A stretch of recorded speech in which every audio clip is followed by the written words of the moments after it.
La relation du prince Andrew avec le défunt financier Jeffrey Epstein a miné la réputation du duc d'York pendant plusieurs années.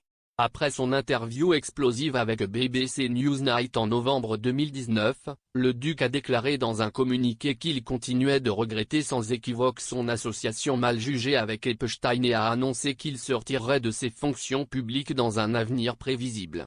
Mais maintenant, Andrew a perdu ses titres militaires et ses parrainages alors qu'il fait face à des allégations d'agression sexuelle dans une affaire intentée par Virginia Giuffre, des allégations qu'Andrew a vigoureusement niées. Que signifie la hache de titre d'Andrew pour son futur rôle royal? Le prince Andrew a fait l'objet d'un examen minutieux ces dernières années pour son association avec Jeffrey Epstein. Et selon un expert royal, la décision de la reine de dépouiller Andrew de ses titres et patronage militaire a été retardée.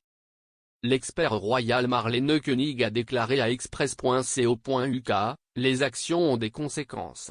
Cette décision a été longue à venir et aurait dû arriver il y a plus d'un an.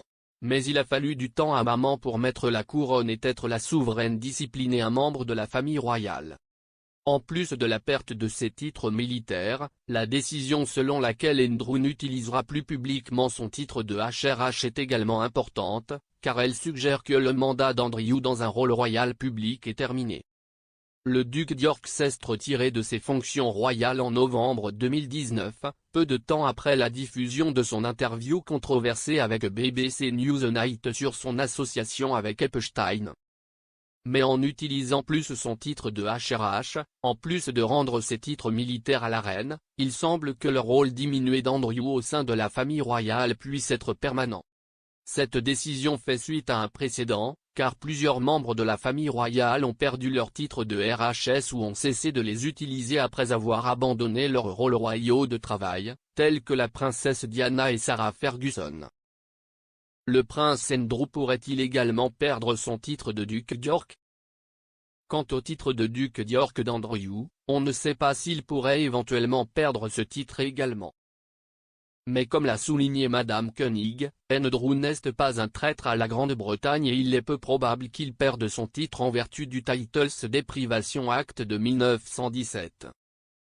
La loi sur la privation de titres a vu les titres de 3 princes supprimés après avoir soutenu l'Allemagne pendant la Première Guerre mondiale. Madame Koenig a expliqué, Andrew n'est pas un traître, il n'a pas combattu le Royaume-Uni. Si est-il possible, peut-être s'il y a un règlement ou un long procès où le juge tranche en faveur du plaignant. Les procès civils ne sont pas fondés sur l'innocence ou la culpabilité, mais si le juge statue en faveur du plaignant, ce ne sera pas bon pour Andrew ou s'il propose un règlement, qui pourrait être interprété comme coupable. Il pourrait être en sa faveur de demander à Sa Majesté s'il peut cesser d'utiliser la pairie, elle revient à la couronne à sa mort. Bien qu'il ait 2 filles, la princesse Béatrice et la princesse Eugénie, le titre d'Andrew ne leur sera pas transmis car les titres passent par la lignée masculine. À la lumière de cela, Madame Koenig a expliqué que ne pas utiliser le titre plutôt que de le retirer pourrait être une option explorée ultérieurement si les problèmes juridiques du duc se poursuivent. Madame Koenig a ajouté, Andrew n'a pas de fils pour hériter de la pairie, donc une annonce qu'il n'utilisera plus le titre pourrait passer, mais si est-il quelque chose que la reine, Charles et leurs conseillers, ainsi, en tant que conseillers du gouvernement, pourraient demander plus d'informations sur ce qu'il faut faire si les problèmes juridiques d'Andrew continuent de croître et qu'il devient plus évident qu'il ne peut pas gagner. Si Andrew ne s'installe pas avec Madame Giuffre, il pourrait faire face à un procès civil aux États-Unis plus tard cette année.